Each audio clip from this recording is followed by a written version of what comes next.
সমস্ত ছেলে কোরআনে হাফেজ হবে আর এই কোরআন অনুযায়ী নিজের জীবনকে গঠন করবে।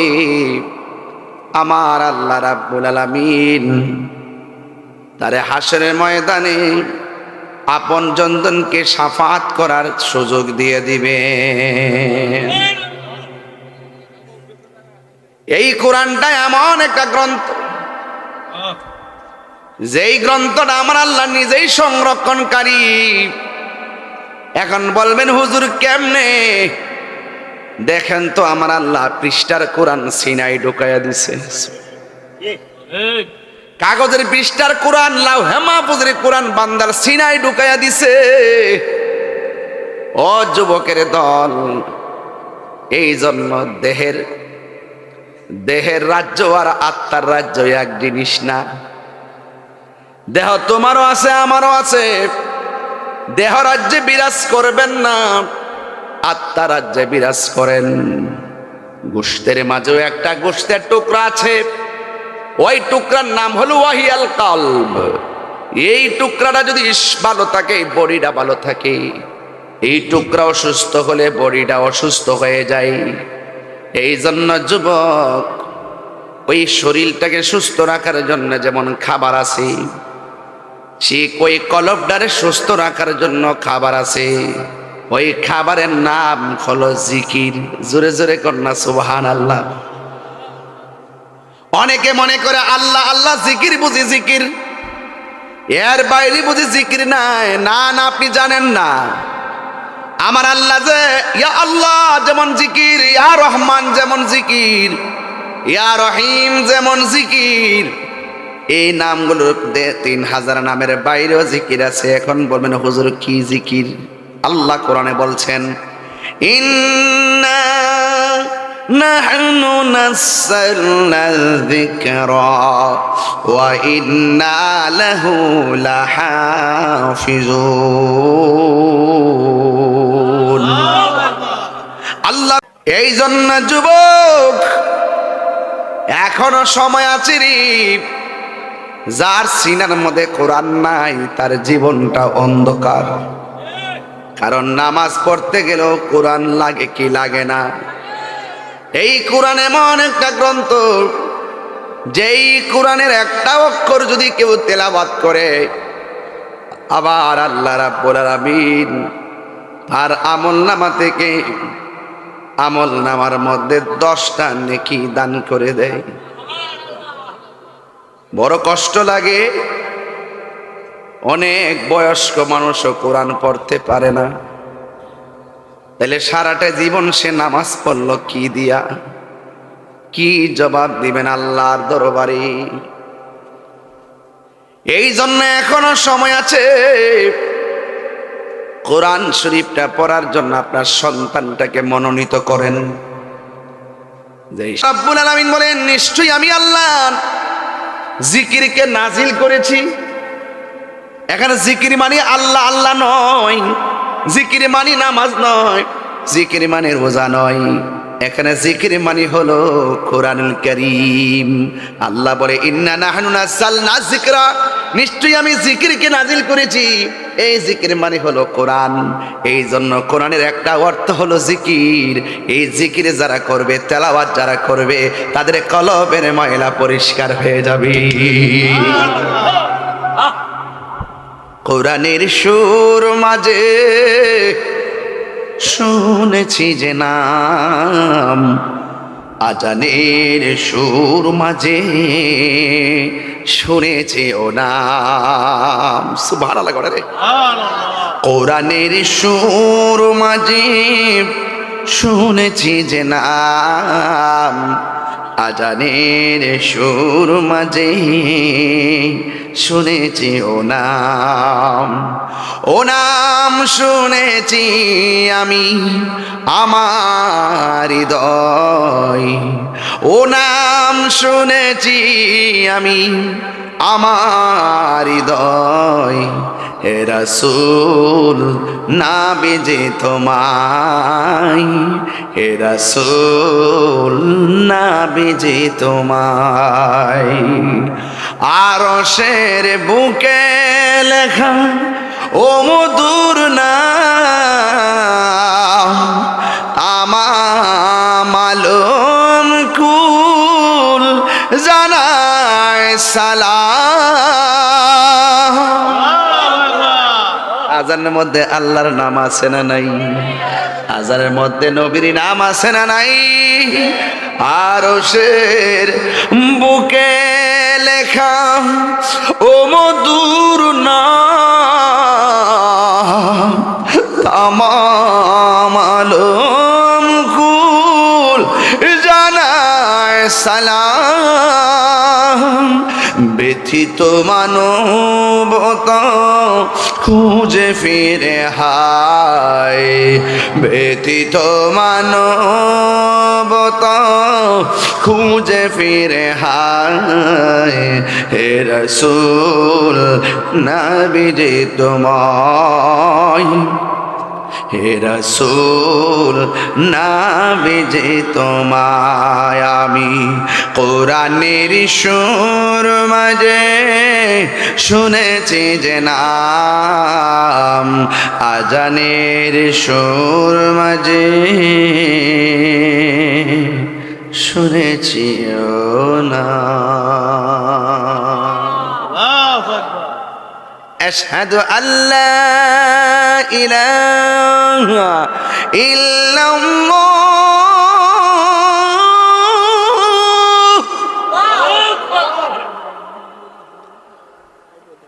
أشهد أن محمدا رسول الله،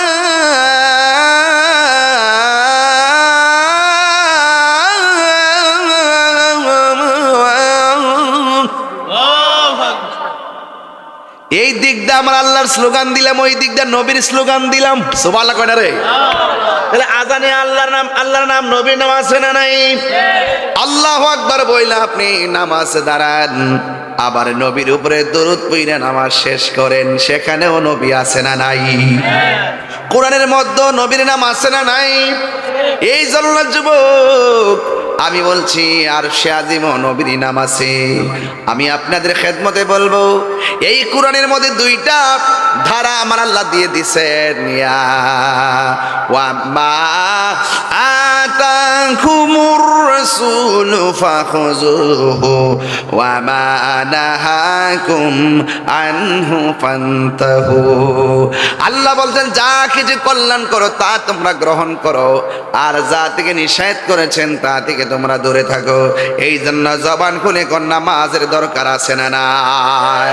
ওয়াকাদা রাব্বুকা আল্লা তা'বুদু ইল্লা ইয়্যাহু ওয়া বিল ওয়ালিদাইনি ইহসানা।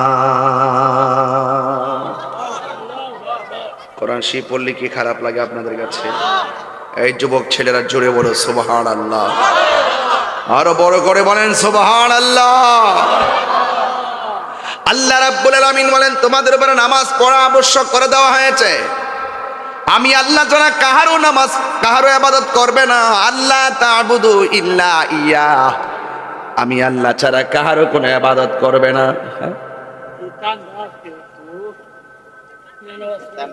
ঠান্ডা লাগে?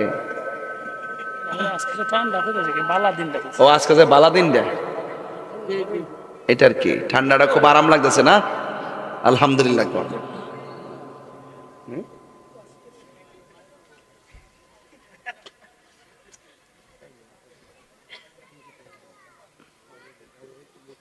কষ্ট হচ্ছে আপনাদের?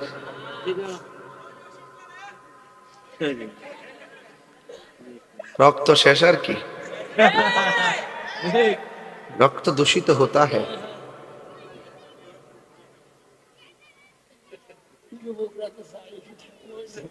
মারহাবা কর না কেন? এই যে গরম হয়ে গেছে। ইবাদত হবে কার? আরো বড় করে ইবাদত হবে কার? ওয়াকাদা রাব্বুকা রাব্বুকা আল্লা তা'বুদু ইল্লা ইয়াহু ওয়া বিল ওয়ালিদাইনি ইহসানা। আল্লাহ বলে আমি আল্লাহ ছাড়া কারো ইবাদত করা যাবে না। এই জন্য সুন্নিরা মাজারে গিয়ে সেজদা করে না, সুন্নিরা সেজদা করে মসজিদে আমার আল্লাহকে সেজদা করে, সুন্নিরা ইবাদত করে মসজিদে, আর মাজারে যায় জিয়ারত করে। এই জন্য সেজদা পাওয়ার মালিক হলেন একজন, জবান খুলে বলেন তিনি কে? ও বন্ধুগণ, আল্লাহ রাব্বুল আলামিন বলছেন আমি আল্লাহ ছাড়া কারো ইবাদত করা যাবে না। এই জন্য আল্লাহ রাব্বুল আলামিন বলতেছেন তোমরা যদি আমারে স্মরণ করো আমি আল্লাহ তোমাদেরকে স্মরণ করব। আল্লাহ রাব্বুল আলামিন বলছেন তোমরা আমাকে স্মরণ করবে ইবাদতের দ্বারা, আর আমার আল্লাহ আমাদেরকে স্মরণ করবে, আমাদের জীবনের গুনাহগুলো ক্ষমা করে দিয়া জোরে জোরে কে সুবহানাল্লাহ বলা যাবে না। আজকে 10টা ছেলে পাগড়ি পাইছে, ঠিক কিনা? এই 10টা ছেলে পাগড়ি পাওয়ার পরে আমি অনেক আনন্দের সাথে পাগড়িটা দিয়েছি। আমি তো জীবনে হাফেজ হইতে পারলাম না, দুর্ভাগ্য আমার ছেলেকে হাফেজ বানাইতে পারবো কিনা আমি জানি না। আপনার সন্তানকে আপনি হাফেজ বানাইতে পারেন নাই, দুর্ভাগ্য। যে এই সন্তানগুলো আজকে পাগড়ি পড়ছে, ওদের মা বাবা বাচ্চা থাকলে তারা অনেক খুশি যে গর্বিত মায়ের গর্বিত সন্তান হাজার মানুষের সামনে মাথার মধ্যে পাগড়ি পড়েছে। আপনাদের কেমন আনন্দ লাগে জানি না। ওই মা বাবা আজকে সন্তানদের দেখে বড় আনন্দ, আমার ছেলে আজকে মাথার মধ্যে পাগড়ি পড়েছে। এই জন্য যুবক এখনো সময় আছে। বলা হয়েছে তুমি আলেম হও, আলেম যদি হতে না পারো আলেমের সঙ্গে সম্পর্ক করো। কথা কোন ঠিক কিনা? এই জন্য ভাইরা আমার, যদি সম্পর্ক করতে না পারো আলেমদের সঙ্গে তুমি মহব্বত রাখো। এই জন্য আল্লাহ বলছেন আমি আল্লাহ ছাড়া কারো ইবাদত করা যাবে না। সাজদা বাবার মালিক কে? এরপরে আমার আল্লাহ বলছেন ওয়াবিল ওয়ালিদাইনি ইহসানা, তোমরা মা বাবার সঙ্গে সৎ ব্যবহার করো। ও যুবকের দল, মা বাবার সঙ্গে ভালো ব্যবহার আমরা চাই কি চাই না? এটা কি মোল্লার নির্দেশ না আল্লাহর নির্দেশ? আল্লাহ বলছে আমি আল্লাহ ছাড়া কারো ইবাদত করা যাবে না। এখানে আল্লাহ ইবাদতের কথা বললেন, পরের স্টেপে আমার আল্লাহ খেদমতের কথা বললেন। কারণটা কি? কারণটা হলো একটাই, আল্লাহ এত মায়া কইরা বান্দা বানাইলো, ওই বান্দাকে মানুষের জঠরে পাঠাইয়া পানির একটা ফোঁটা থেকে রক্তের টুকরা বানাইয়া, রক্তের টুকরা থেকে গোশতের টুকরা বানাইয়া, গোশতের ভিতরে হাড্ডিগুলা ফিটিং কইরা এই দুনিয়ার জমিনে পাঠাইলো গো। এই দেখছেন নি, ওই বান্দা রবের ইবাদত করবে। বান্দা দুনিয়াতে আইসা রবের ইবাদতের যোগ্য হওয়ার আগেই আমার আল্লাহ মায়ের গর্ভটাকে একটা স্টেশন বানাইছে। আল্লাহু আকবার। এই জন্য এক সাহাবী আমার নবীরে প্রশ্ন করে, ইয়া রাসূলুল্লাহ, নবী গো, আমার কাছে পৃথিবীর মধ্যে সবচাইতে ভালো ব্যবহার পাওয়ার অধিকার কে? আমার নবী বলেন উম্মুকা, তোমার মা। এরপরে জিজ্ঞাসা করে তারপরে কে? আমার নবী বলেন উম্মুকা, তোমার মা। এরপরে জিজ্ঞাসা করে তারপরে কে? আমার নবী বলে উম্মুকা, তোমার মা। এরপরে বলছে তারপরে কে? আমার নবী বলছেন আবুকা, তোমার বাবা। জিজ্ঞাসা করে তারপরে কে? ও আদনাকা, তোমার প্রতিবেশী। এই জায়গার মধ্যে ভালো ব্যবহার পাওয়ার সবচাইতে অধিকার হলো মা বাপ। কথা কোন ঠিক কিনা? এক তিনবার বলছে মায়ের কথা, একবার বলছে বাবার কথা। এখন প্রশ্ন হলো, মা মাত্র 10 মাস 10 দিন গর্ভে রাখে, কিন্তু বাবাটা সারা জীবন সন্তানটাকে মানুষ করবার জন্য মাথার গাম পায়ে ফালায়। এরপরে মায়ের কথা কেন 3 বার, বাবার কথা কেন 1 বার? একটাই কথা, কুরআন শরীফের মধ্যে আল্লাহ বলে দিয়েছেন ওয়াহনান আলা ওয়াহনিন। এই পৃথিবীর মধ্যে সবচাইতে বেশি কষ্টের পর কষ্ট স্বীকার করে মা। দুঃখিনী কই কেমনে? এই সন্তান যখন পেটে যায়, এই সন্তানটা পেটে যাওয়ার পরে মার টেনশন। এই সন্তান যখন নড়াচড়া বন্ধ করে দেয়, মা দুঃখিনী খাবার বন্ধ করে দেয়। সন্তান যখন লড়াচড়া করে, মা দুঃখিনী আনন্দে আত্মহারা হয়ে যায়। এই সন্তান সন্তান যখন রাতের বেলা মায়ের পেটের মধ্যে ঠাস ঠাস লাথি মারে, মা চোখের পানি ফালাইয়া কান্দে, আবার মুসকে মুসকে হাসে। কেন হাসে জানেননি? কারণ সন্তানটা পেটে বেঁচে আছে। এই সন্তানটা মার প্রসবের সময়, এই দুনিয়াতে আসার সময় গো এমন অনেক তথ্য পাওয়া যায়, সন্তান ওয়া ওয়া করে কান্দে আর মায়ের জবান চিরতরে বন্ধ হয়ে যায়। সন্তান ওয়া ওয়া করে কান্দে, আবার মা সন্তানকে দেখতে পারে না, মার চোখটা বন্ধ হয়ে যায়। সন্তান ওই দিক দিয়ে ওয়া ওয়া করে কান্দে। এমন কিছু মা আছে জন্মের মতো শ্বাস বন্ধ হয়ে দুনিয়া থেকে চলে। কথা কন, ঠিক কিনা কন? হায়াত মৌতের মালিক কে? আমার নবী, আপনার নবী রহমাতুল লিল আলামিন বলেন, যদি কোনো মা ডেলিভারি কেসে মারা যায়, যদি কোনো মা ডেলিভারি কেসে মারা যায়, ওই ডেলিভারি কেসে তো মারা গেল না, ওই মার সম্মান আল্লাহ কতটুকু বাড়াই দিয়ে শূন্য যান। আল্লাহ রাব্বুল আলামিন বলেন, ওই ডেলিভারি কেসে যারা মারা যায় গো, আল্লাহ রাব্বুল আলামিন ওই মহিলাটাকে শহীদের খাতায় নাম তুলে দেয়। এই জন্য আল্লাহ রাব্বুল আলামিন বলে দিয়েছেন,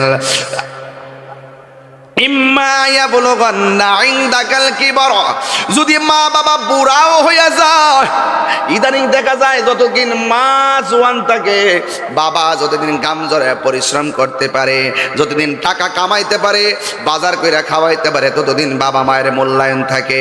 আর বাপনা যখন বুড়া হইয়া যায়, সন্তানটার যখন চাকরি হয়ে যায়, অনেক সংসারে মা বাবার মূল্য হারিয়ে যায়। এমন সংসার উমেদনগরে আছে না নাই? এই জন্য আমি প্রায় মাহফিলের মধ্যে ওই গজলটাই বলি, এ মা কেন এত দামি জানে না সকলে, বলো মা কেন এত দামি জানে না সকলে।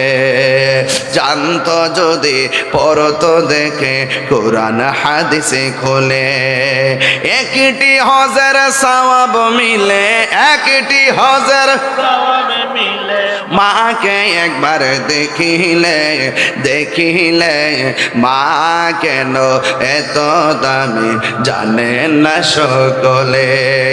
2 বছর পান করালো মায়ের বুকের দুধ, কোলে পিঠে নিয়ে আমায় দিতেন কত সুখ।